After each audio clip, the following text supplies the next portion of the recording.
안녕하세요. 한라산 국립공원 자연환경해설사 한상곤입니다.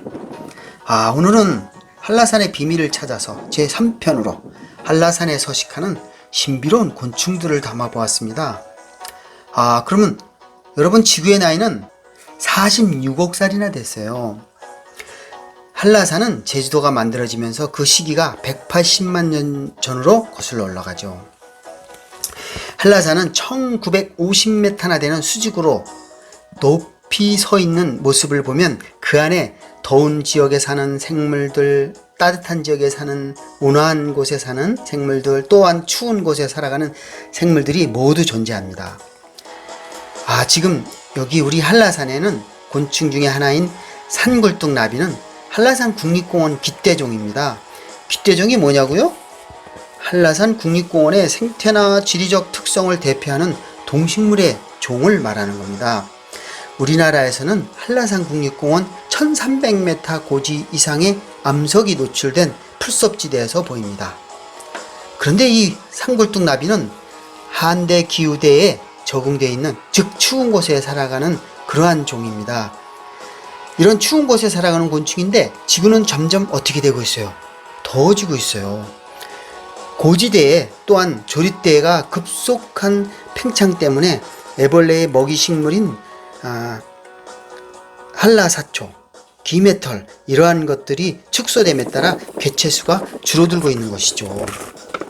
천연기념물 제458호로 지정되어 있는 보호곤충인데, 또한 환경부에서 2012년 멸종위기 야생생물 1급으로 지정해 놓고 있어요. 과거 빙하기 시기에 함께 살고 있던 가락지 나비 등도 이동하지 못하고 이곳 한라산에 갇히게 되었어요. 한라산 고지대에 갇히게 된 북방계 쪽의 추운 곳에 사는 나비들은 바로 한라산 국립공원의 보물인 것입니다. 그래서 전 세계가 뛰어난 생태계를 대상으로 유네스코가 지정하는 생물권 보전 지역으로 한라산 국립공원이 지정되게 되고, 식물도 2000여 종, 동물도 5000여 종에 넘게 서식하는 것으로 조사되어 있습니다. 한라산이라는 타임캡슐을 가지고 있는데 우리나라의 생물과 기후와 지질을 말할 수 있는 보물을 가지고 있다는 것이죠. 그래서 다양한 생물들이 또한 존재하고 있는 것입니다. 여러분, 두점박이 사슴벌레라고 있어요. 검은색의 사슴벌레는 우리가 어릴 적 숲에 가거나 집안의 전등불 밑으로 날아오는 것을 자주 보곤 했는데 요즘은 이마저도 잘 보이질 않아요. 밝은 갈색의 두점박이 사슴벌레는 참나무와 서나무 종류의 나무에 알을 낳고 그곳에서 주로 살아갑니다. 숲속의 중요한 생태계를 말해주죠. 이 친구는 멸종위기 야생생물 2급으로 지정되어 있어요. 숲은 가만히 있는 것이 아닙니다. 기후와 환경에 따라 변화되고 그 변화의 움직임 속에서 숲의 건강함을 말해주는 지표인 것이죠.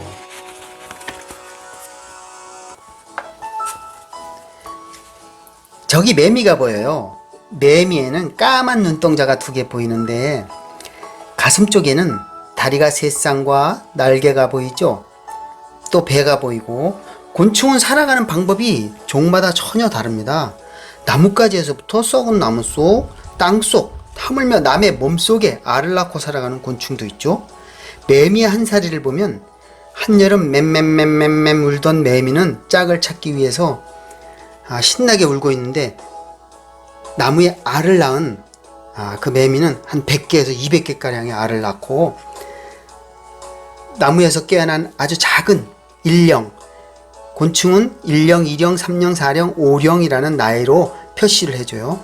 그 애벌레는 땅속으로 1령일 때 들어가서 5 내지 7년을 나무 뿌리를 먹고 살다가 나와요. 정말 오랜 시간 기다림으로 만들어진 생명체라 할 수 있죠. 지금 보시는 매미는 확연히 곤충임을 알 수 있겠죠. 즉 곤충은 머리, 가슴, 배로 나뉘는 것을 말하는 거죠. 저 물속에서도 곤충은 살아갑니다.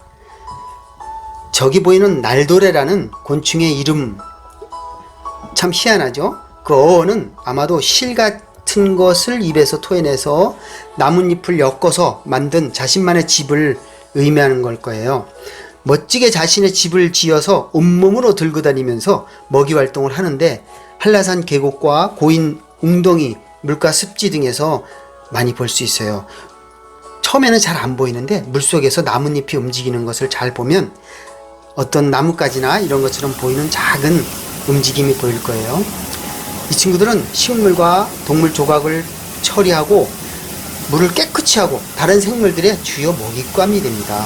그리고는 나중에 물 밖으로 나와서 우화를 하게 되는데, 저렇게 멋진 옷을 입고 물밖 생활을 하는데 이마저도 며칠 못 살고 짝짓기가 끝나면 새나 다른 곤충의 먹이가 돼요. 지구상에는 벌이 사라지면 인류도 얼마 못 가서 멸망한다고 학자들은 주장하고 있죠. 그만큼 벌뿐만이 아니라 모든 곤충은 인간보다 훨씬 전부터 진화하며 지구의 자연 생태계 안에서 존재해 왔어요. 저기 보이는 말벌은 자신보다도 무거워 보이는 커다란 거미를 잡아서 천적이 없는 곳으로 가서 식사를 하려고 해요. 만약 거미줄에 벌이 걸렸다면 상황은 달리 전개됐을 테죠. 지금은 벌에게 잡히고 말았어요. 쉽게 곤충은 우리 인간의 문명, 의학, 과학 등 발전에 커다란 기여를 했습니다. 한라산에 살아가는 다양한 곤충도 마찬가지겠죠. 그 곤충 하나하나에는 그들만의 살아가는 방식이 곧 한라산의 자연환경을 만들고 지키는데 일조한다는 것은 우리가 모르면 안 될 것입니다. 징그럽다고? 무섭다고? 관심 없다고 우리가 지키지 않을 것이 아니라 함께 공존해야 할 생명체이며 한라산인 것입니다.